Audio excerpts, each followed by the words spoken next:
And again, there's no judgment in this because we all do the same thing.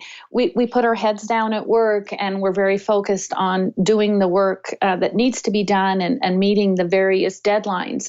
And sometimes what that means is we're so focused on what's on our desk, we're not paying attention to kind of what's going on in the broader company or in the broader industry. And we're not keeping current. And it can mean that when something happens, as opposed to us having had a chance to get prepared for it because we're aware of it, it's kind of coming on, oh my gosh, that's happening now. So I always encourage people to, join associations, subscribe to different newsletters, try and find a little bit of time, not necessarily every day, but a little bit of time every week, just to kind of keep your eyes open to what's going on outside your specific business.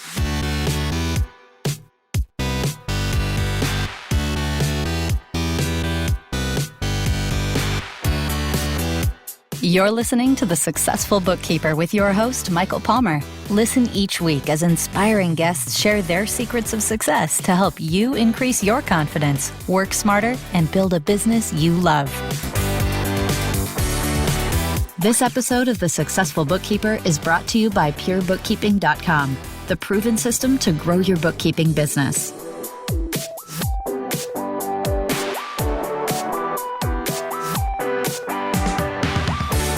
Welcome back to the Successful Bookkeeper Podcast. I'm your host, Michael Palmer, and today's show is going to be a fun one. Our guest is a career coach and owner of the company 925 Resources, which combines unconventional thinking and business acumen to help people achieve career success.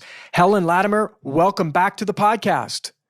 Well, thank you very much for having me, Michael. I'm just as delighted to be part of the show and the event. It is all our pleasure. And what's hilarious is when we were speaking earlier before the show, you're like, hey, is this live? No, we're going to have an editor. Yeah. It's like, don't worry, you can't mess it up. And then I actually messed up the intro. I said, Helen Latimer, welcome back to the podcast. I don't know why I said that.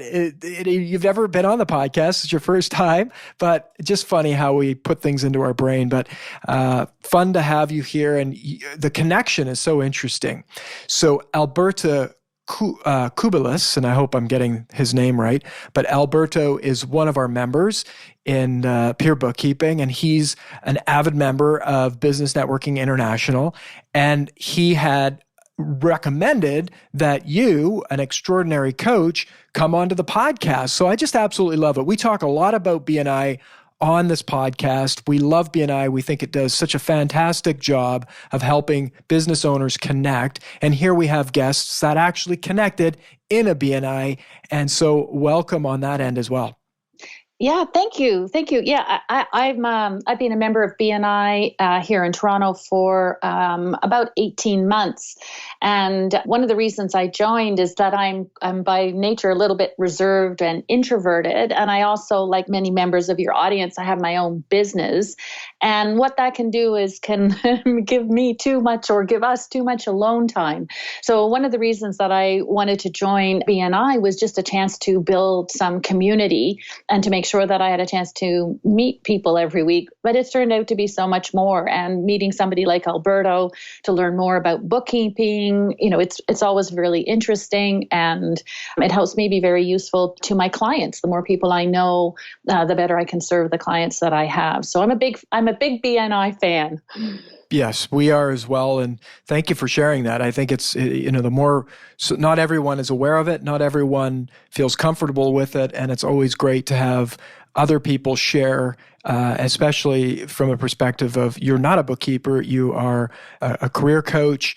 And so, it helps. That's what a BNI is all about. And again, special thank you to Alberto for thinking of us and thinking of the podcast and recommending that you come on to the show.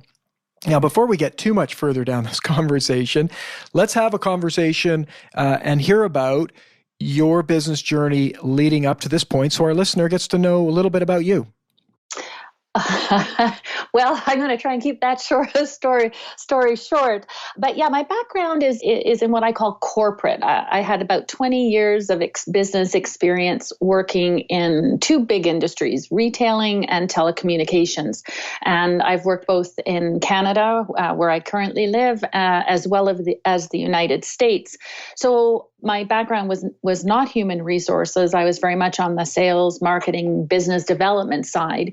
So part of what I bring to my clients is a really good understanding of how big corporations work and what it's like to work in a big corporation. But about 10 years ago, maybe 15 now, I did kind of a pivot, and we had been living in the States for different reasons. We came back to Canada, and I just didn't know what I wanted to do next, which happens to us from time to time. And I started doing volunteer work and trying different things, it's like almost like shopping, trying on different outfits to see what fits. And I started doing some exploration and meeting with people, and I was just drawn to helping others, and very specifically to helping people with their careers. And having had, good and bad experiences through my corporate life and learning from the mistakes that I made, I just felt that I had a lot that I could give to help people reach their potential in jobs, and to also make sure that they're doing work that really gives them satisfaction and enjoyment. So I went more and more onto the coaching side. I worked with a colleague of mine. We wrote a book, and that really became kind of the foundation for stepping out on my own and creating my own coaching practice. So here I am. That's sort of in a nutshell where I am and why I'm here. Wonderful. Well, our pathways are always interesting when we look at them and how we end up. And this is just the beginning. We don't know where we're going to end up tomorrow. But today you're helping people transition, go through different transitions, and you've brought your life experience to this. I'm assuming that you've dealt with a lot of people that have gone through transition, especially with their jobs. And what is it that makes that so difficult? Well, there's a couple of things. Is that sometimes if somebody's in transition, they can be already working. So that can become very challenging, just even from a time management perspective, that they've got a full-time job with full-time obligations. They're trying to balance personal life and the demands that can play. And it can be very hard to keep moving forward if you're trying to make that sort of a transition. And if you don't have a very clear understanding of where you're trying to go, that can make it even more difficult. And sometimes too, it's like we get very comfortable in our jobs. And even if it's not giving us all that we would like, even though there's some things we wish were different about it, sometimes it's easier to just put up with that than to do the work that's required. I think it's very, very difficult for most people to do on their own without working with somebody, whether it's a coach or it's a friend. But often it's very hard to keep that momentum going if you're trying to do it all by yourself. Yeah, I can imagine. And in our industry, in bookkeeping and accounting space, there is so much change happening with technology. And so I'm sure you've heard of that in other industries, and probably have clients that have been transitioning not to a new job, not to a new business, but having to deal with a lot of change that's happening. And sometimes there hasn't been change for a very long time, so it might not be very natural. Absolutely. I mean, there are many jobs and industries that are changing because of technology, changing because there are different demands from the marketplace, different regulations. And some of the things that I often talk to clients about when they're in those sorts of situations is try to be as observant as possible. And again, there's no judgment in this because we all do the same thing. We put our heads down at work, and we're very focused on doing the work that needs to be done and meeting the various deadlines. And sometimes what that means is we're so focused on what's on our desk, we're not paying attention to kind of what's going on in the broader company or in the broader industry. And we're not keeping current. And it can mean that when something happens, as opposed to us having had a chance to get prepared for it because we're aware of it, it's kind of coming on, oh my gosh, that's happening now. So I always encourage people to, join associations, subscribe to different newsletters, try and find a little bit of time, not necessarily every day, but a little bit of time every week, just to kind of keep your eyes open to what's going on outside your specific business.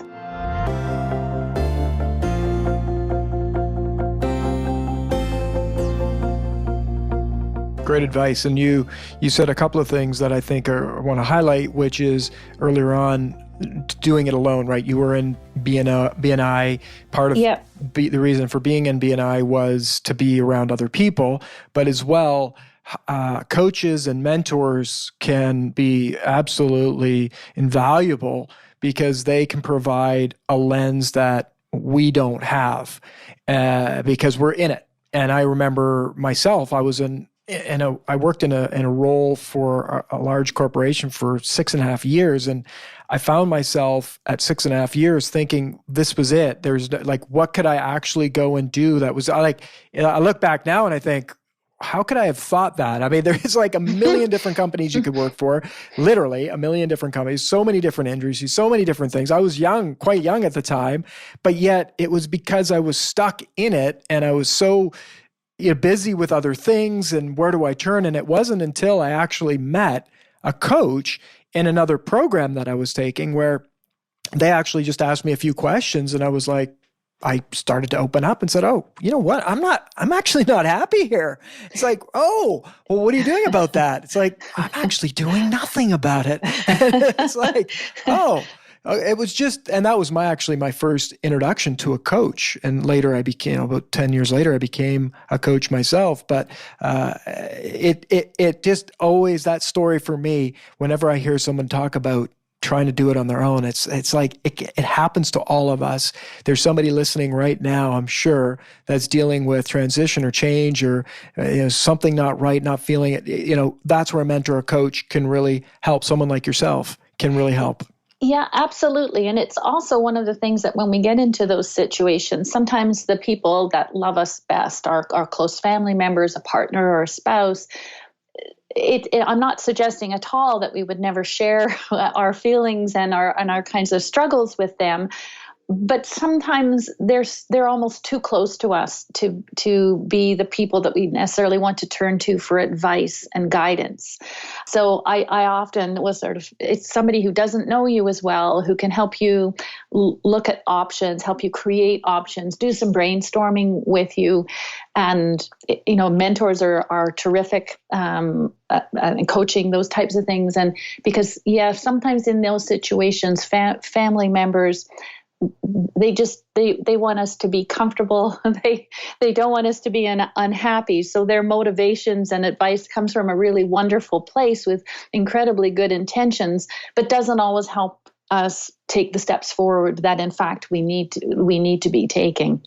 Completely agree, and it's wonderful, and we need that support group. But and like you say, it's important to share and be in it with your family and your and friends, but they just want the best for you. So that's likely going to be the safe route and the less, in their eyes, the safe route, which is not the safe route. And so a coach, what do you think that it is about a coach that, is so effective at helping people make these big decisions in their life?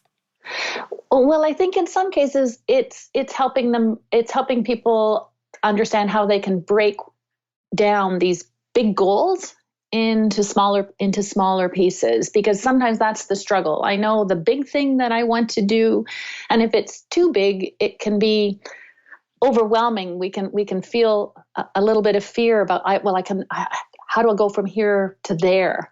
And so working with a coach, it's somebody who can help you break things down, almost like a project, as I'm sure your bookkeepers do, is like you have to break things down into small, manageable pieces. One that allows you to feel kind of, hey, I'm making some progress. It allows you to set some benchmarks so that you can keep yourself moving forward. And I think also when you're working with a coach, there's kind of a built-in accountability. It's helping you hold yourself accountable to making the changes that in fact you want to make to achieve the goals that you're setting. But a big goal can sometimes be a bit intimidating.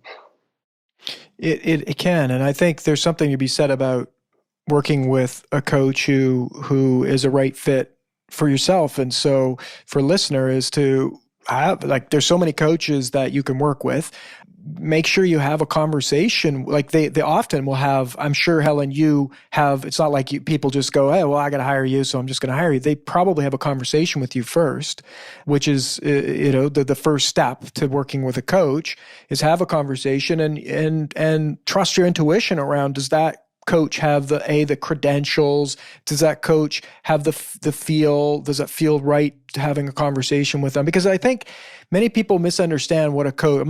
Many coaches go through a lot of training, and maybe you can talk a little bit about that. So it's not just me telling.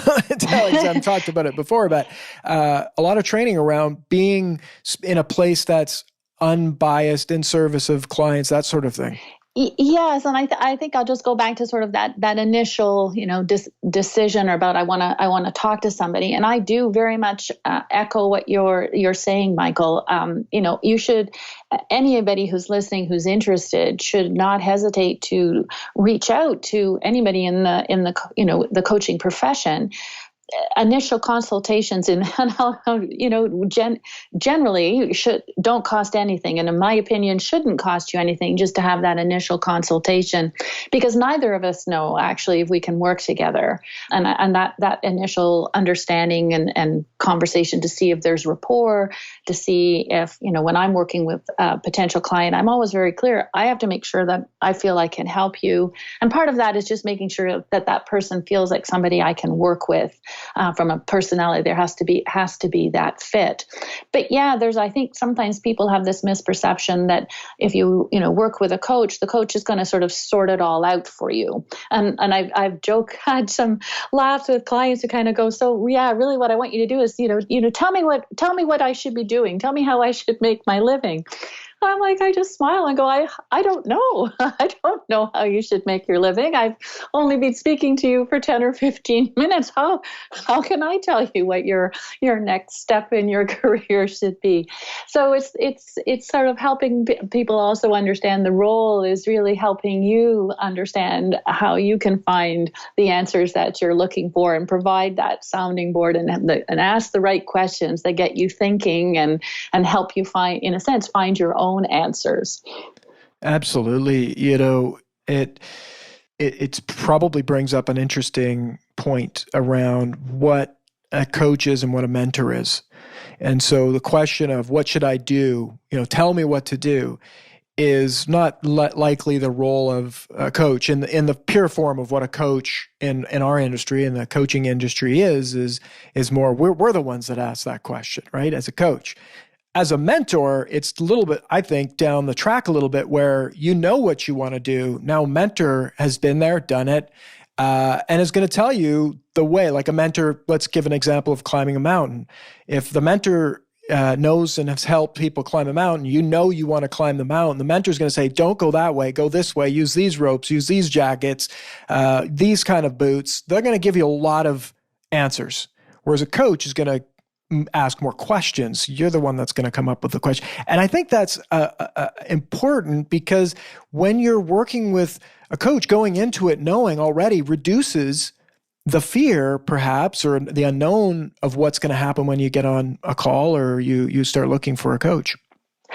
Yeah, absolutely. And mentoring a relationship often is I won't say it's an informal relationship, but a mentor is often somebody that you don't pay. Could be somebody within an organization who's not your boss, somebody more senior. It could be somebody in a related organization. It could be somebody on a professional board. And the relationship with a mentor, in my opinion, like you, as you're saying, Michael, it's a little bit different. It's a bit different. They're often somebody who's there very specifically to kind of guide you to reach your career goals. So, for example, one of my clients has a number of different mentors. She works with me as a coach, but she's also somebody who works in the IT industry. So one of her mentors is somebody with a great deal of technical expertise, and my client uses her as a resource to kind of, what very specifically understand gaps that she might have in her technical knowledge, different programs, and how, what kind of IT knowledge and development that she needs to reach her goals. So very specific things that I, as a coach, would not be able to help her with. I'm not an IT expert. So you could certainly have both. And as I say, in this case, my client actually has more than one mentor to help her achieve her career objectives.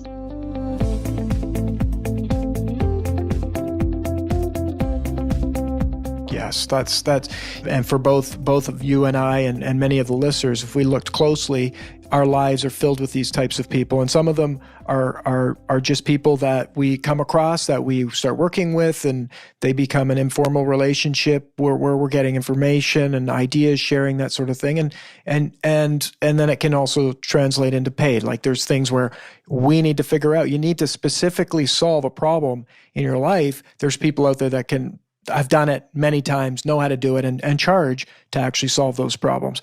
You mentioned another thing about coaching that I thought was interesting is just the fear of unknown going into actually working with a coach.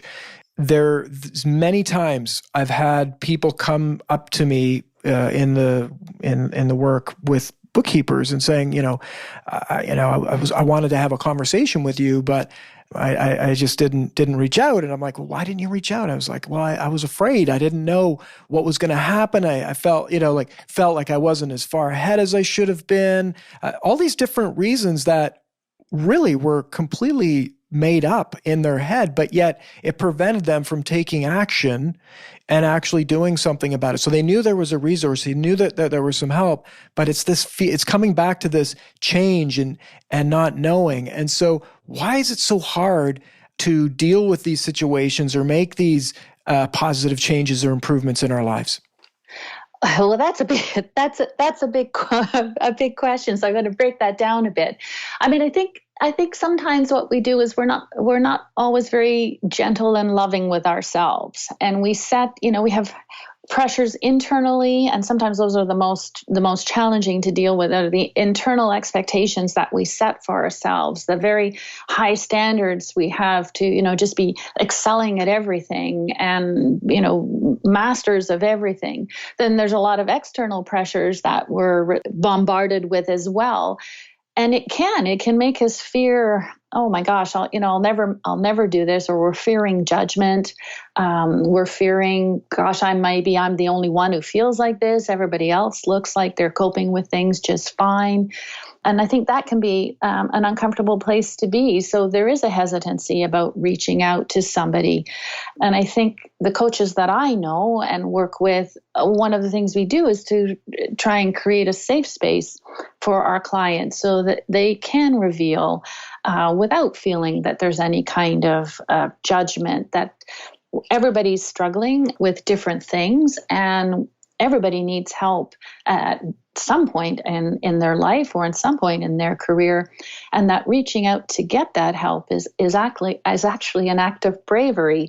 And once you make that first step, there can be quite a bit of relief as you start to see, oh, actually, I can start to break this big mega goal into something smaller, or I've got somebody who's listening and can just say something that can change how you feel for a little bit. But I do understand that it can be quite overwhelming to make that first step. And so do you have any tips for taking that first step? Yeah, I guess my tip would be is that if you think that the type of things that you're wanting to accomplish would be easier to do, if you would, you were to fast forward and look back and, 2 years down the road and kind of, okay, I'm here. And I'm doing the work that I want to do, and you kind of have this lovely vision of a career and a business that everything is where you hoped it would be. You have to make that first initial step. It's a small step, but it's the step that gets you along the path. And if you sort of feel, I really want that, or if I don't take this little step, in 2 years from now, I'm going to be in exactly the same place. Sometimes that can be helpful to just kind of, what happens if I don't reach out? What happens if I don't put my hand up and say, actually, I do want to talk to somebody, or I need to find a mentor? It can be that a year or 2 years down the road, you find you've not been able to do it on your own. So weighing the consequences for not taking that step forward can sometimes be a motivator, but also understanding that it's very low risk. That one conversation with somebody, it's not a commitment. You're just exploring, you're just having a conversation, and it can be as short as, half an hour, 45 minutes. It's, don't let something like that hold you back from just having that conversation with somebody. It can be life-changing. I agree with you completely, and really great advice on actually just how to think about it. What's it costing you? And you mentioned earlier taking time out. Like, there's nothing that can really replace stopping from the work, right? Is when we're doing the work, when we're in it, it just, the days just blend into each other. So what are some strategies to actually pull away where we can get some of that thinking time to do this thinking and ask ourselves that question in some reflection, like what is the cause? What do I want? What is the change that I want to make? And what direction do I want to go to actually start making that? What would be advice there? Yeah, in terms of time, trying to find time to reflect, I think even if you're not wanting to make any changes in your life, I think time for reflection is important for all of us. So I don't have a magic bullet that will help anybody, any listener sort of find that chunk of time. But what I can share is some of the things that I have, how I have been able to find time. And some of it is, one, I stopped looking for big chunks, that can be hard to find. Oh, I need 2 hours to reflect. I try and do reflection in times where I'm doing an activity that doesn't require a lot of brain power. So a couple of things that I do, for example, is I have a dog. My dog needs a walk. So when I'm taking my dog, I actually use that quite purposefully as time for reflection. If I'm on commuting, riding on a bus or a subway, same thing. I'll choose not to listen to music necessarily. I'll choose not to work. Wait a second. You're telling people not to listen to the podcast here. Hang on. Well, no, I don't mean that. I don't mean that at all. But just those are the times, because I love listening to music. Believe me, when I'm in a, as long as they listen to the Successful Bookkeeper podcast in the morning, then they can do reflection after. Okay. Exactly. They could do reflection after. But it is looking for just sometimes that small bit of time, because, I see people on the subway, they're working and doing other things. And sometimes it's just saying, okay, rather than do my typical thing on the bus or during my commute, I'm going to do something a little bit different and just take 10 or 15 minutes of reflection.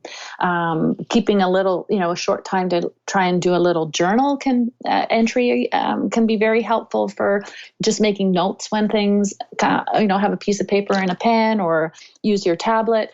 But just some note taking can be helpful in terms of capturing a thought as it comes in. But I often find looking for smaller bits of time are easier for people to fit into their routines rather than trying to find a big chunk of time.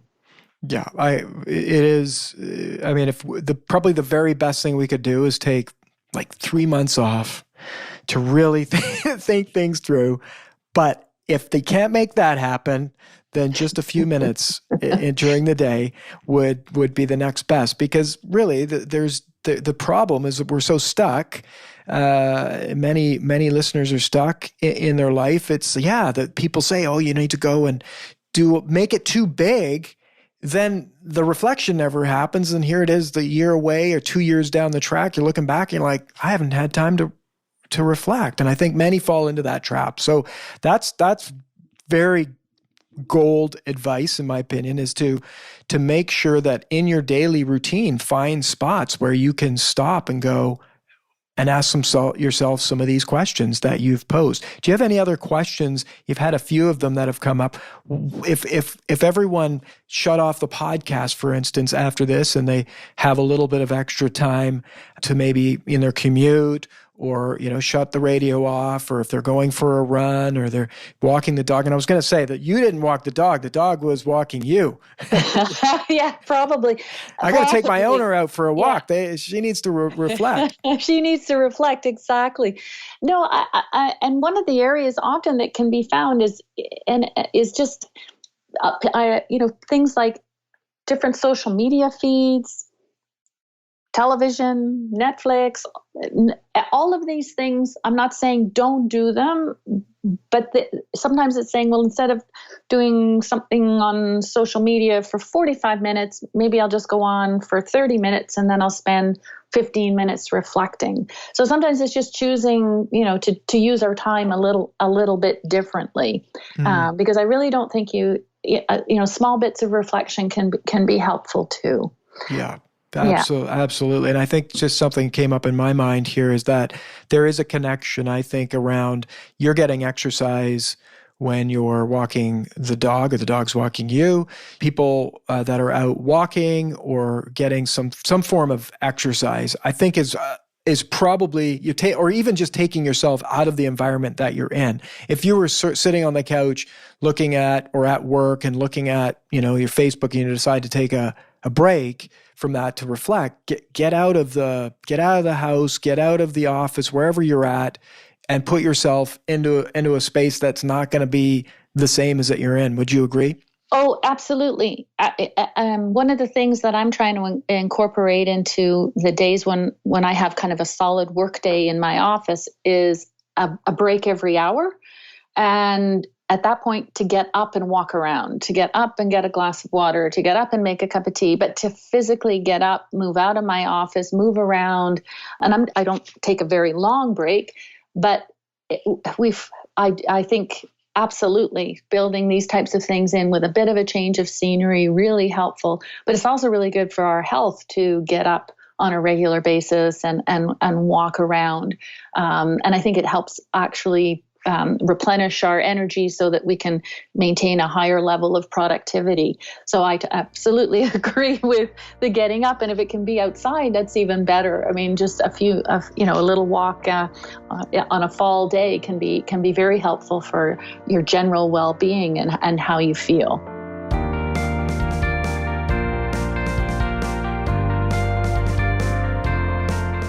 Beautiful. It's one of the things that I've started to do recently, which is getting up and going for a brisk walk outside. And it's been fantastic. It just breaks up the day. I don't do it every hour. My wife would probably say, if she hears this podcast, she's going to say, I want you to do what Helen said. I want you up every hour going for a walk around the block. But it makes a big difference. And it really is. That time is an incredible time. I haven't actually even, the motivation hasn't been for me to reflect. Now that you're bringing it up, I'm like, hey, you know what? I've been doing a lot of reflecting as I've been walking. So I was motivated by just getting that exercise and for the health benefits. But that's the time when I'm reflecting, when my thoughts are the best, is when I'm active doing something along those lines. So that's only going to translate back to our productivity, to our satisfaction throughout the day, and those sorts of things. Absolutely. And one of the things that I add into my reflection is I have a point where on my walk where there's a lovely group of trees, And at that point, I always stop for a minute and I express gratitude. And I just put out there, that I'm thankful for the different things that I'm thankful for, and that can sometimes be, if things aren't going well, then the gratitude is that the opportunities are put in front of me and that I have, the resilience to keep going, even though something didn't go my way. So I try and use that just 1 minute to be very conscious that I do, even when things are challenging, I try and find things that I can be thankful around those challenges. And I find that's a very powerful shift in terms of how I view things. So, things going on with family members and things that can sometimes be a source of stress. I think, I kind of put out my gratitude that there's good communication between my husband and me as we deal with these challenges, that sort of thing. It's not trying to diminish, the gravity of the situation, but I try and find some way of putting some positive framing around that so that there's a gratitude that I express. And that, it sounds a bit kind of out there, perhaps for some of your listeners, but I have found that has made it a very positive difference to my outlook. Well, if it's sounding out there for any of our listeners, then I recommend that you get out there and do this very exercise, because I think you mentioned it's with trees and with nature. You've gone for a walk, it's outside, you're with the dog, and you're reflecting and giving gratitude near these beautiful trees that you've found along your walk. Every single listener, I guarantee you, spends way too much time in front of a computer, and yours truly here as well. The more our world is moving to that, and we're always with electronics, and it's all virtual, and whilst that's awesome, and we can all celebrate, and some are saying, Michael, I'm not celebrating, but it does bring these technologies, bring all of these great benefits, and hey, Alexa, play my favorite song. I mean, it's all made up. It's not real, right? And so even work, like the more we do these non-real things, it sucks us into this believing that, just like I was for 6.5 years at this state of belief that, hey, this is it. I don't know what else I could do. That was my mindset. When I'm removed from it, like you are, you're getting out there, going for this walk, you're in nature, you're with what's real. Well, we could probably have a esoteric conversation about that too, but it's closer to real, perhaps. Living organisms going on, I think so important more and more every day for all of us to get out there and do exactly that. And unless I don't want your listeners to sort of think, that I'm spending hours of every day. I mean, I live in Toronto, which is so I'm an urban dweller. So it's not like like many, I'm sure, of your listeners. I'm living in a major city, so I'm going out for maybe 20, 25 minutes. It is time that I still have to put in my routine to find, but again, it's not trying to find 2 hours of time. It's just taking notice of what's around me to see what's there. So I sort of figure if I could find it in the city where I live, I'm sure others living in cities and if you're in the suburbs and rural areas, I would imagine that would be even easier to find. But it's not. I'm not. Well, here I was imagining that you were walking down this wonderful cottage country road with the blowing leaves and lake in the background. But listeners live in places like that. But just to kind of put it into context. Absolutely, I think it comes back to wherever you live, you can find this. There is solace everywhere, and and I think it comes back to what you were saying about it doesn't have to be this big goal where you're going to spend 2 hours or whatever. Even just going for a 2-minute walk is going to be better than not going for any walk at all. Start with something small. I mean, we do. I find myself, that's why my wife is telling me, Michael, you sit too long at your desk. That's where she's giving me great advice to get up, and she wants me to be healthy, right? but I do. And even though, like, after this right now, what's on my mind is I haven't gone for my daily walk, and I'm going to go out, but there's a bunch of things I want to get done today and I haven't done, and the day's kind of slipped away on me, and it could be really easy for me to just keep doing the work. And I think our listeners probably fall into that trap too. So it's just to take the opportunities, make sure it's a routine, and get out there and do it. I have to get out there and get that walk. Otherwise, I'm not going to walk. And then it's a new behavior where I'm not doing what's healthy for me for a better future. Yeah. And don't beat yourself up on the days where it's just not going to happen. I mean, it is trying to build that routine, and you're going to have days when it just doesn't work or you slip, and don't let that prevent you from trying again the next day. I think that's, there is a resilience to not letting the negatives outweigh it. Because I have days where, my dog, of course, she's going to take me for a walk every morning, but other forms of things where, like you, I have these intentions to do, and there are days where it's just not possible. So rather than look at that and go, oh, you let yourself down, I go, didn't. Tomorrow's the day. So I do try and make sure that I'm not too hard on myself on days, because if people have children and other things that are going on where we're not always in control of our schedules or clients, or it's tax season, and there are busy times of the year where we're not necessarily going to be able to do what we would like to do on every single day. So fit it in where you can, and be kind to yourself on the days when you don't have time to do it. Beautifully said. Don't beat yourself up. Make sure you do take the time, find the time, and don't make it too big of a goal. Just start small. These are great ways to enter into and make sure that you're taking care of yourself and reflecting enough to know, are you on the right track? Are you, are there things you could be doing differently? Should you be looking at hiring a coach? That's where you're going to find those answers in a bit of reflection, and then taking that to be around the people that you interact with, and it leads you in a better space. This has been absolutely wonderful, and I had a whole bunch of questions I wanted to ask you, because you declare yourself as an introvert, and I know there are many introverts that work in the industry, and I think that's a whole nother conversation. I'd love to invite you to come back and talk about that on another episode. Sounds good. Awesome. Now, before we let you go, though, please tell our listener, what's the best way if they found some interesting conversation here and they wanted to reach out to you, what would be the best way for them to do that? The best way would be email, and it's Helen, Helen, at 925resources.com. And that's the numbers 925. Beautiful. So Helen at 925resources.com.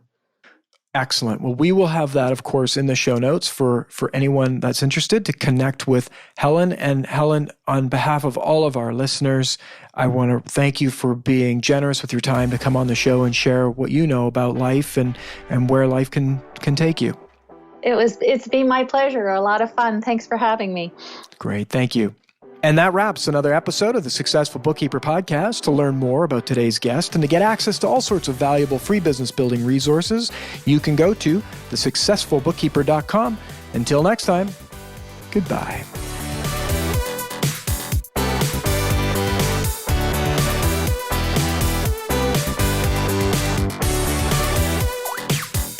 You've been listening to The Successful Bookkeeper with Michael Palmer. For more information and to download the resources mentioned in this episode, please visit us at thesuccessfulbookkeeper.com. Thank you for listening.